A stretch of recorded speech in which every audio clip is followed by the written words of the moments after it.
Woo! Final video of the week. Yeah, we made it to the last one. Much like this season, we have finally made it to the last video. Again, It's the final countdown. Oh wait, DNCA.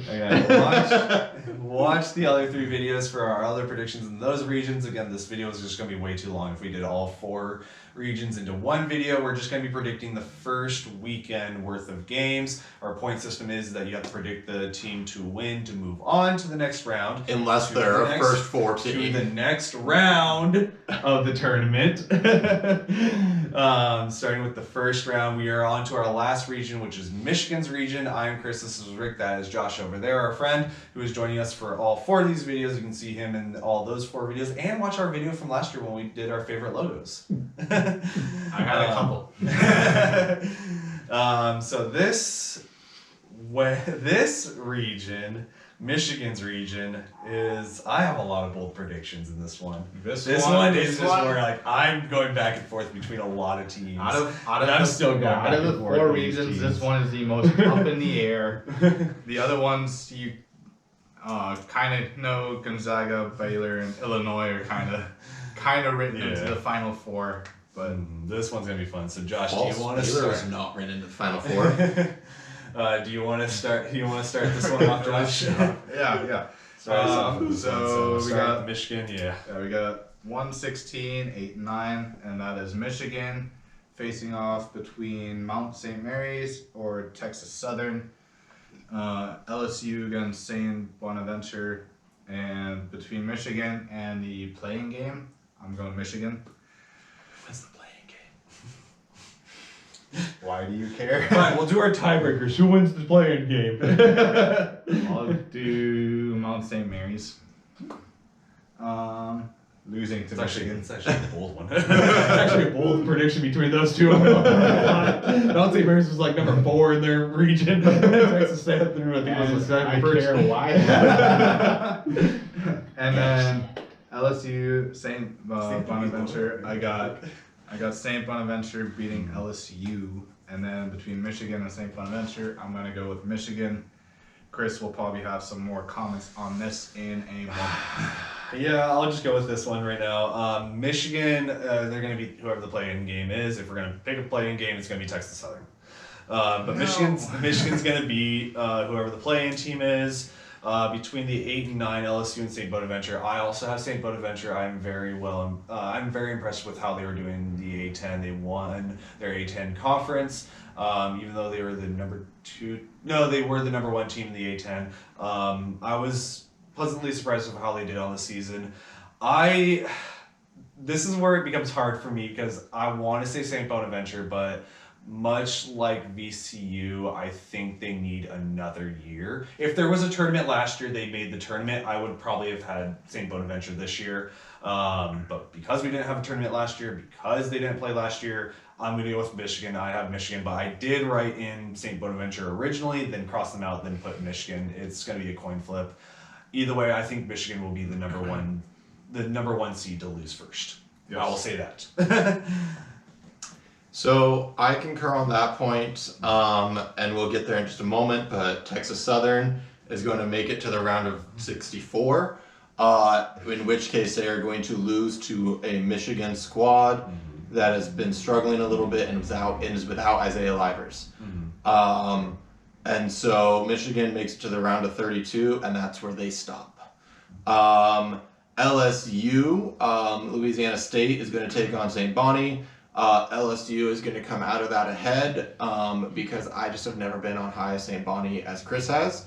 And then with the LSU versus Michigan, Michigan down one of their key players. I think LSU goes on a little bit of a run here and makes it to the Sweet 16. And I'll also say this too, I mentioned this in a previous video about Loyola Chicago. I am upset that St. Bonaventure has to go against a 1 seed in the second round. I think St. Bonaventure should have been like either a 7 or a 10 seed, and to go against a 2 seed to get to the Sweet 16, I would have definitely had them over any of these 2 seeds easily to get to the Sweet 16. And again, much like Loyola Chicago and much like Loyola Chicago, I'm upset that you have to go against a 1 seed. Okay. Moving on. Okay, so next up we got the 5-12, 4-13 matchups, and that is Colorado against Georgetown for the 5-12, and Florida State against UNC Greensboro for the 4-13 matchup. This is where things get interesting. So Colorado getting the 5 seed, that's interesting, and we're gonna go with the upset on that, choosing Georgetown over Colorado. Georgetown just won their tournament, right? Mm-hmm. Big East. Yep. So To Creighton. Yeah. Dominated Creighton. Yeah, so we're gonna go with Georgetown over Colorado, and then between Florida State and UNC Greensboro, I'm choosing Florida State, and then between Georgetown and FSU, I'm gonna go with Florida State. For me, this is the one Pac-12 team that I will say, because I think Georgetown got hot during the tournament, plus having Villanova, not have Gillespie, they had like one less thing to worry about, plus with a lot of the things that's been going on with Creighton as well, I think that's also may have factored into certain things as well within the gameplay as well. But I think Colorado is going to win this game over Georgetown. I think Georgetown just got hot during the Big East tournament. Between FSU and UNC Greensboro, I'm on UNC Greensboro. Let's go. I want to see them get that upset. I think Florida State is a strong team. It's not anything against them. I just want Greensboro to get that upset. That's the bigger upset that I have out of all these, out of any of the regions, I think. And then between Colorado and Greensboro, I'm going to have Greensboro in this one. I want to see them get going. That's probably going to be my bold prediction for this. Okay. Okay. On my end, Colorado versus Georgetown. I'm not sure I'd put a single Pac-12 team into the round of 32. Oh wait, yes I did. I have I have the spoiled children and winning 2 and Oregon winning 1. But I do have Georgetown beating Colorado. I think they ride the momentum from the Big East tournament. I think they take advantage of that and come out there. And then Florida State taking down Greensboro. Florida State has always been a strong tournament team, and there was a very hot second where people thought Florida State was a team capable of beating Gonzaga. They are not, but they are a team capable of beating Greensboro. And then coming into that next game, I got Georgetown over Florida State, again keeping the streak alive, keeping the run going. I think those boys are having fun and gelled, and I think they're going to use that. Okay, moving on, we got the 6-11, 3-14 matchup. That's BYU against the play-in between 2 blue bloods, by the way. Michigan State Blue and bloods. UCLA. That was a shocker when that was announced. Yeah. No, Wichita State's not in that. Wichita State's in a different playing game. Shocker. But yeah, Michigan State, UCLA in the play-in game here. I am going to choose BYU. They played their hearts out against Gonzaga in the West Coast Conference Championship. They played a really solid first half and gave the Sags everything they could, but still fell short. So I got BYU moving on to the next round over Michigan or UCLA, whoever that may be. And then I got Texas beating Abilene Christian. And then the next round between BYU and Texas. Tough decision, but I do want to give BYU credit where credit is due and push them on past Texas into the Sweet 16. Alright, and then for me, between BYU, Michigan State, UCLA, why? It's funny that these 2 teams are playing teams, and it's funny to me. I think I have this talk with someone every year. Michigan State just gets a bid to the tournament just because they're Michigan State. And I'm sorry, that's exactly true this year. They got a bid into the play-ins just because they're Michigan State. So what you're saying is Tom Izzo's team is a #1 overall seed in that they are the first team seeded into the NCAA tournament. They have a spot, reserved parking. But between the matchup, I feel like Izzo will get them into the tournament between that play-in, but BYU is going to come out on top between Michigan State and BYU. And I think BYU, regardless if it's Michigan State or UCLA, I think BYU is going to win that. Between Texas and Abilene Christian, Texas I have, and then Texas moving on between their matchup with BYU. Yeah, so UCLA, I wanted to give credit to a Pac-12 team. I think this is probably the closest of any play-in game. I think Izzo and Sparty, no, like yes, but no. I think they're going to save a ton on hotels. And then I think BYU is going to beat down on UCLA. And then Texas over Abilene Christian. That's easy money. And then I think Texas is probably one of the most dangerous teams this entire tournament. Because they got really stingy defense and a competent offense when it's on. And so I don't think BYU can get past Texas's stingy defense. And I think they lose in the round of 32. And really impressed that Baylor did beat Texas. I would also mention that I thought that was going to be their first loss of the season was from Baylor was against Texas. I thought Texas could have done it because they're really consistent on both ends of the court. And then last but not least, we got the 7-10, 2-15 matchup, and that's between Uconn and Maryland on the 7-10 line, and then Alabama, Iona on the 2-15. So between Uconn and Maryland, I chose Uconn. Not much to say on my end for that choice. And then I'm going bold prediction on the 2-15. I'm going to go Iona over Alabama. Nice. And then between Uconn and Iona? And then between Uconn and Iona, I got Uconn beating Iona. Right. For me, between Uconn and Maryland, I actually just realized this. I didn't pick a Big East team until now. So Uconn I have beating Maryland. And then between Bama, Iona, I think Alabama has enough strength to get past them. Although that is actually one of the two seeds I was thinking of that was going to get upset in the first round for the first time in a while. It's been was it Michigan State that lost last the 2-15 against Florida Gulf Coast, Dunk City. Oh, is it Dunk City? Dunk City. Yeah.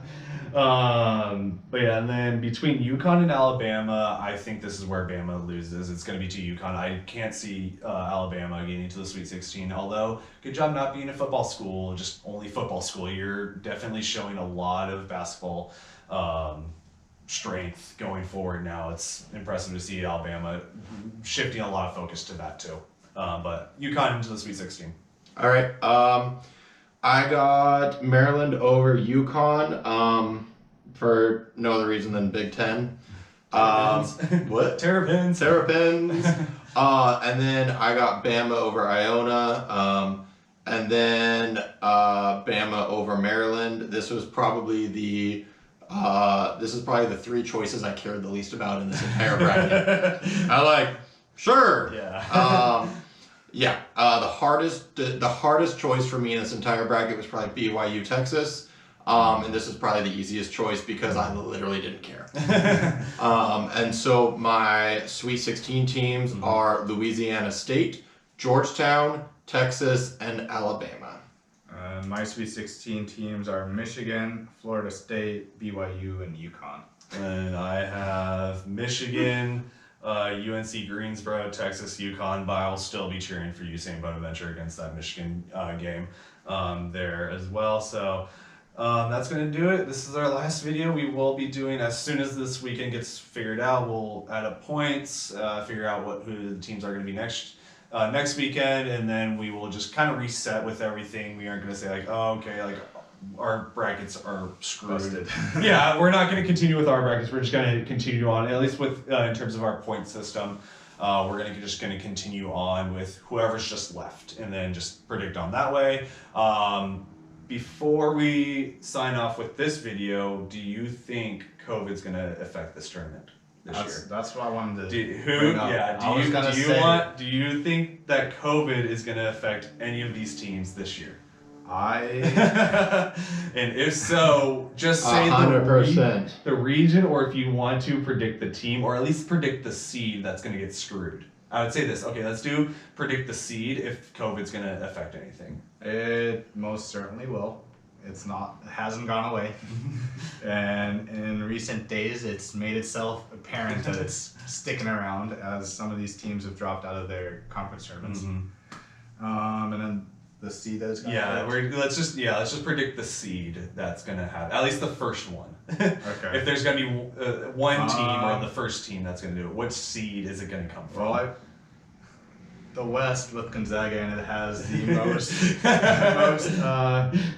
issues on. Just knowing our luck, it's gonna come from our region. Yeah, it's gonna be our region if I were to guess, and I'm gonna go with Virginia at the 4. You're gonna do what, the 4 seed? Yeah, a team that's gonna recover from it. Man, I think here's the thing: is that it's not gonna come from 1, 2, or 3 seed because money. I will just say that. So I don't see it coming from them. Although, can they test positive? I think it will be swept under the rug. But if I'm going to predict a seed, it's probably going to be from a 5 or 6 seed team. I think it's 100% going to affect somebody. I think it's going to affect several teams. Mm-hmm. I think somebody's going to bring it in with them, and it's going to blast them. Honestly, the way Florida's been handling, As long as you have 5 guys on your team, that's all that matters. Testing positive for 7 days. Negative. Or positively negative. yeah. But with the way Florida's regulations are, I feel like UF or FSU could easily cause impact on other teams because they will bring it in with them. And I think once it hits one team, any other teams that share a hotel floor or share a practice space, something like that, it's going to get bad. Yeah. So I can't pick a specific team or seed line that's gonna get hit. I think it's just because once it hits one team, it's gonna cascade. Yeah, I think it'll be interesting to see it come into play this year and how it's going to come into play and what and how exactly the NCAA handles it. Yeah, it's definitely gonna be an interesting thing this year, but that's always gonna be in the back of everyone's mind. So please, again, stay safe, stay healthy, please. I'm optimistic about this year. I know last year was a very low bar. I'm very optimistic about this year, at least towards the end of it. But until then, please like this video. Please leave a comment down below. Who do you think is going to make it to the Sweet 16 within this region as well? Please subscribe to this channel. We will do the 50 subscriber giveaway once we get there. Until next time, like I said, please stay safe. Please stay healthy. Who's going to make it to the Sweet 16? Go Zags. Go Mama.